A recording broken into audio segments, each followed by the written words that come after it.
This is 7 National News, and in our top story, His Highness Sheikh Mohammed bin Rashid Al Maktoum, the Vice President and Prime Minister of the UAE and ruler of Dubai, and His Highness Sheikh Mohammed bin Zayed Al Nahyan, the Crown Prince of Abu Dhabi and Deputy Supreme Commander of the UAE Armed Forces, attended a ceremony today to welcome home the first batch of UAE Armed Forces from Yemen, who took part in the Saudi-led Operation Restoring Hope. After 9 months of military service in Yemen, the first batch of heroes returned to the country today and have handed over responsibilities to the second batch, who have already started their assigned missions in Yemen. Over 10,000 Emiratis turned out to welcome the servicemen at the Swaihan military camp, where a 15-kilometre military convoy was laid out, having departed from the Guwafat border at 6 a.m. Thousands of supporters waved the UAE flag and cheered as they arrived, and on the occasion, His Highness Dr. Sultan bin Mohammed Al Kazmi, the Supreme Council member and ruler of Sharjah, stated that our brave soldiers who are leaving their country to sacrifice themselves for the sake of the homeland and the nation are writing an honourable Emirati and Arab history. Their Highnesses, the Crown Princes of the UAE, also released a number of statements on the occasion, hailing the sacrifices of the UAE Armed Forces alongside the Arab coalition's Operation Restoring Hope. They praised the UAE leadership for instilling the themes of sacrifice and allegiance to the nation. In his speech themed Days of Glory, His Highness Sheikh Hamdan bin Mohammed bin Rashid Al Maktoum, the Crown Prince of Dubai and Chairman of the Dubai Executive Council, stated that with the return of the first batch of heroes from Yemen and the second batch to replace them, we are filled with pride and belonging to this beloved country. His Highness Sheikh Ahmed bin Humaid Al Nuaimi, the Crown Prince of Ajman, also hailed the return of the first batch as well as the second to continue the mission. He said that the first batch had liberated the Mareb Dam that had been built by the late Sheikh Zayed. His Highness Sheikh Mohammed bin Hamad bin Mohammed Al Sharqi, the Crown Prince of Fujairah, also saluted the second batch of Emirati soldiers to be deployed in Yemen and hailed the sacrifices made. His Highness Sheikh Rashid bin Saud bin Rashid Al Muwalla, the Crown Prince of Al Quwain, praised the families of the martyrs as well as their allegiance to the nation, while His Highness Sheikh Mohammed bin Saud bin Saka Al Kazmi, the Crown Prince of Ras Al Khaimah, added that the victories in Yemen fill us with pride as our armed forces contribute to restoring peace, stability and development. His Highness Sheikh Ahmed bin Zayed Al Maktoum, the President of the Dubai Civil Aviation Authority, the Chairman of Dubai Airports, the Chairman and Chief Executive of Emirates Airline and Group, attended the inauguration of the 7th edition of the Dubai International Air Chiefs Conference 2015. Addressing a gathering of air chiefs of various countries, Air Force delegations and key decision makers, His Highness Sheikh Ahmed stated that the nature of threats to the UAE and the world has changed over the past few years, and the UAE has likewise changed its strategy to deal with the latest challenges. Commenting on the significance of using air power, His Highness Sheikh Ahmed highlighted that no country's military today can call itself advanced without the employment of adequate air power, and that the UAE has succeeded in building one of the most powerful air forces in the region, one that is primarily for peacekeeping operations all over the world. During his presentation, the commander of the UAE Air Force and Air Defence, Major General Ibrahim Nasser Al-Alawi, underscored the UAE's defence capabilities. This conference is with the different chiefs of air forces all over the world. We exchange the knowledge, the experiences, the lesson learned from different missions, and again we also see what is required for the future. And with the sponsors available in the conference, they really as well take our notes and think with us and give us the solutions. So I think those conferences are really so unique, so special, and it's quite important for all the chiefs to attend. And today here in the UAE, I think this is the biggest ever Air Chief Conference has ever happened. We are more than 54 air chiefs available here. I think every military really realized today the importance of the air power. Not only the importance, but really how superior it can become once you have a good air power capabilities. Therefore, I think we in the UAE has really believed in that, and we have trained our pilots, and we got the proper equipment to be able to achieve such missions and give the best advantage in our operation theater. The technology is a game changer. To put in precision delivered munitions, bombs or whatever, to the point you need, avoiding collateral damage is a critical component of your capabilities in the fight for any nation, especially these type of fights where it's difficult to differentiate and find the enemy as they try to blend in with the civilian populations. So I think UAE has demonstrated their capability to do that based on what they've learned the last 14 years. So not only having the best equipment in the world, but having the experience to apply that. During his remarks on air power's role in counter-insurgency operations and lessons learned over the past decade, the commander of US Air Force's Central Command, Southwest Asia, Lieutenant General Charles Brown Jr., stated that although technology has been a game changer, the use of air power must be flexible and less destructive to earn the support of the people. The Chief of Air Staff of Pakistan Air Force, Air Chief Marshal Sohail Aman, added that decision-making is crucial while employing air power. And without strong data and intelligence, the use of air support will only result in unwanted collateral damage. It's a joint team effort, and so whether it's air power, special operations, conventional ground forces, missile defense, all those things come together to give us the capability required in order to be successful. And so we have to work together to make that happen. Each nation brings different sets of capabilities, and as we bring all those capabilities together, it gives us greater opportunity to take advantage of those capabilities to be more effective as a team. Technology is a game changer, but it's just not the technology. It's the people that make it happen.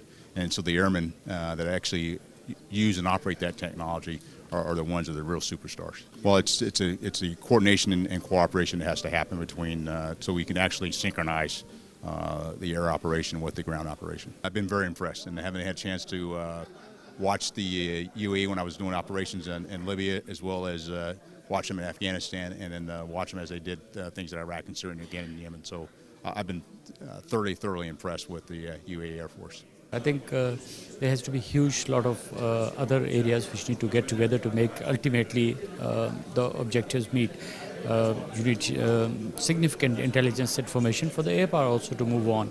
And then when you've done the job, ultimately at the end of the whole thing, you need to have the surface in the right manner.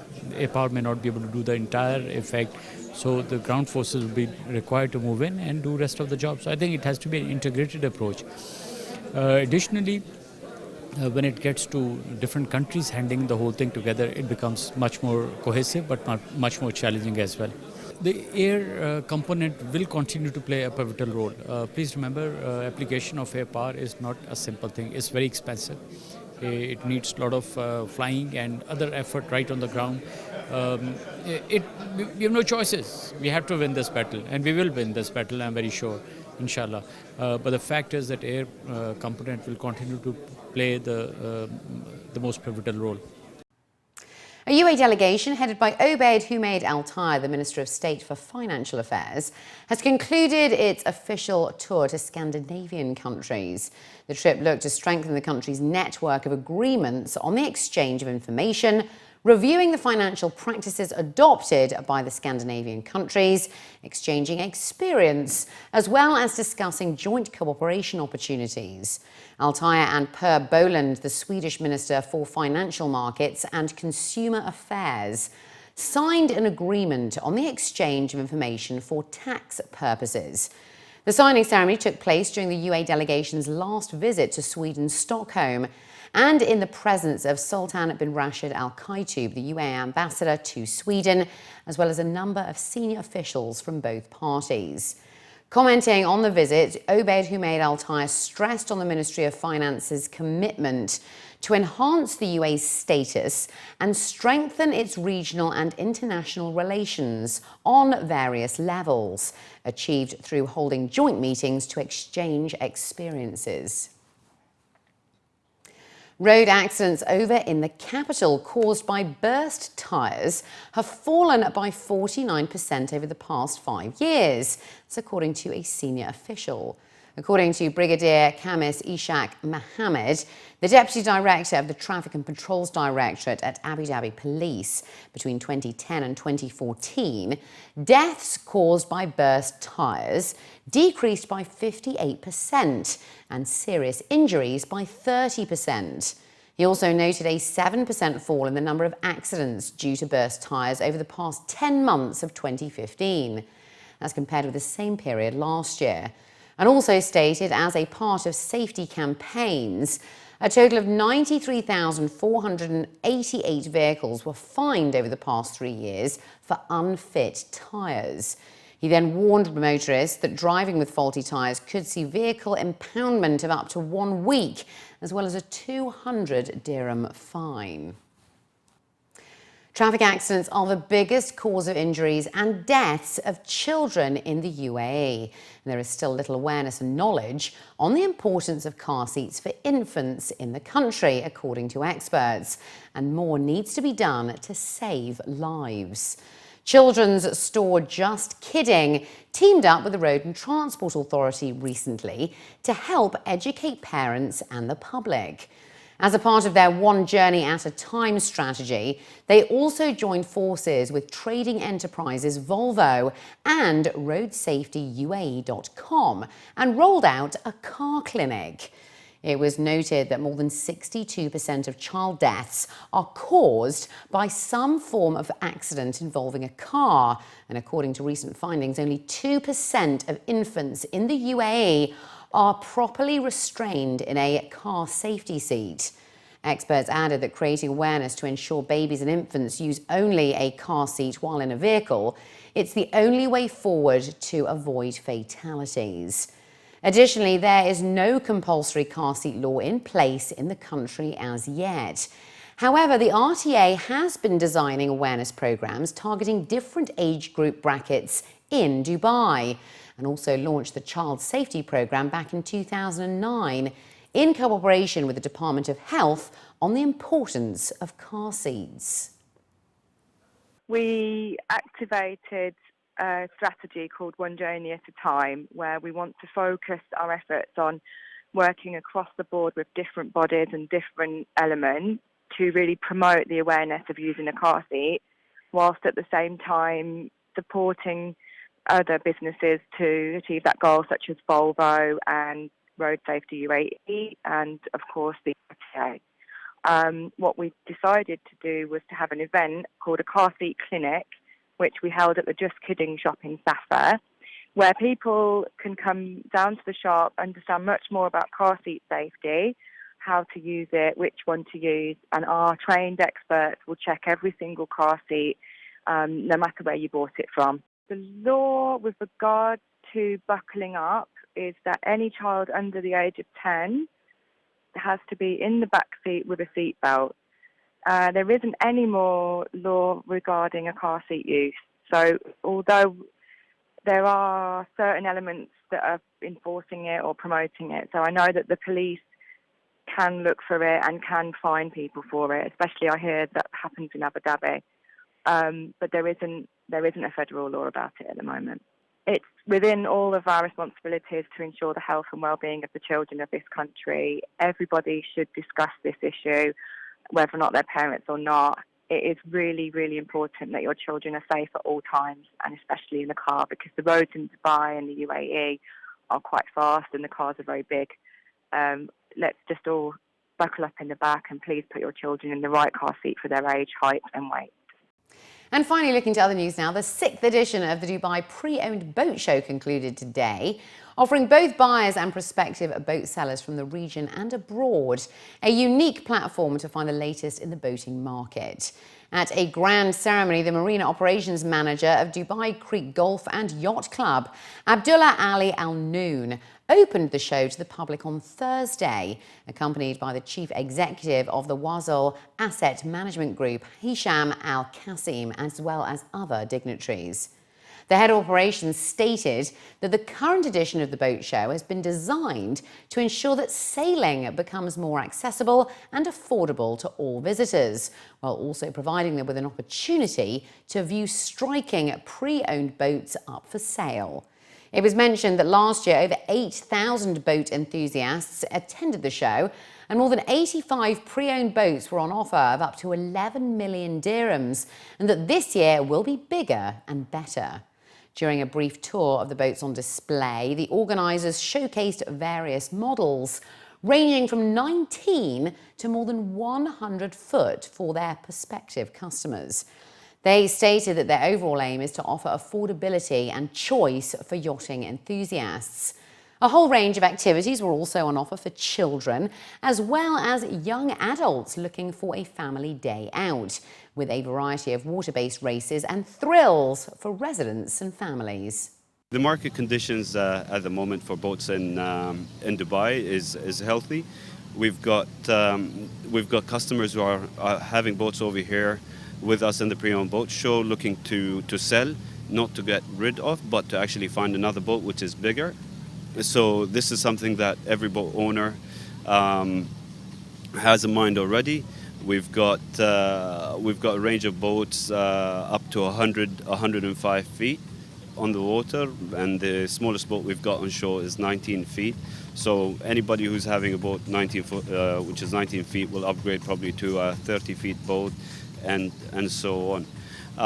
The Dubai as a region is known for selling boats.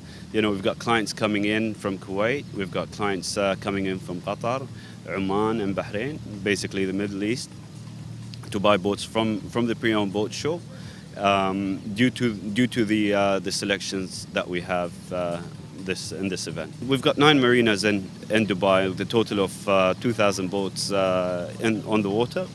We've got 2 boat shows, one being Dubai International Boat Show and a second-hand or a pre-owned boat show. We've been very popular with the show. I think last year we've sold about 20 boats during the event, and of course it continues after the event. This year we're suspecting a larger number of boats being sold with a larger value. So we're looking forward to see how many boats we're going to sell by the end of the show this year. This boat show is very, very important for the industry, for us as Art Marine. We are every year having a lot of boats on display on behalf of the owners, or even our boats that we push, or stock boats as you want to call them. Look, the pre-owned boat show is a boat where people come and buy. And every year we look forward to it. This year we're the largest exhibitor again. We have 8 boats from 25 feet up to 105 feet. So it's an important place to be at. It's unfortunately only 3 days. I'd like it to be a little bit longer, of course, and trying to maximize on opportunity. But it's really a very crucial part of the yachting calendar. The season is just starting. Dubai is a unique market because you have lots of, let's say, nationalities living here. So you have access to very different type of segments, nationalities, and again, what people prefer in terms of their preferences. That's the unique part about Dubai compared to the other countries in the GCC.